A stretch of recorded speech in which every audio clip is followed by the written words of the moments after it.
কাতার দাবি না মানলে পথ আলাদা হয়ে যাবে।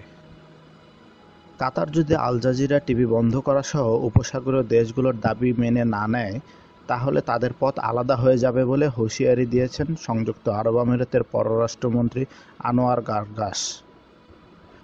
সৌদি আরব, মিশর, সংযুক্ত আরব আমিরাত এবং বাহরাইন এই 4টি দেশ মিলে কাতারের উপর আরোপিত নিষেধাজ্ঞার প্রত্যাহারের শর্ত হিসেবে মোট 13টি দাবি জানিয়েছে।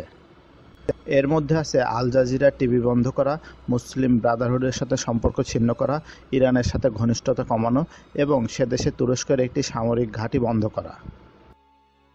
তবে মিস্টার গার্গাস বলেন, কাতার 10 দিনের আলটিমেটাম না মানলে যে তারা সংঘাতের পথে যাবেন তা নয়। এই 13টি দাবির পর প্রথম প্রতিক্রিয়ায় কাতার সরকার বলেছে, এগুলোর কোনোটিই যুক্তিসঙ্গত বা বাস্তবায়নযোগ্য নয়। কাতার বলেছে, এসব দাবির সাথে সন্ত্রাস মোকাবিলার কোনো সম্পর্ক নেই, বরং এগুলোর লক্ষ্য হচ্ছে তাদের সার্বভৌমত্ব ক্ষুণ্ণ করা। অন্যদিকে আল জাজিরা টিভির এক মুখপাত্র জামাল আল শায়াল বলেছেন, তাদের আদর্শের কণ্ঠরোধ করা যাবে না। যেসব দেশে মানবাধিকার বা মত প্রকাশের স্বাধীনতার রেকর্ড অত্যন্ত খারাপ, তারাই আল জাজিরার বিরুদ্ধে সন্ত্রাস উস্কে দেবার অভিযোগ করেছে।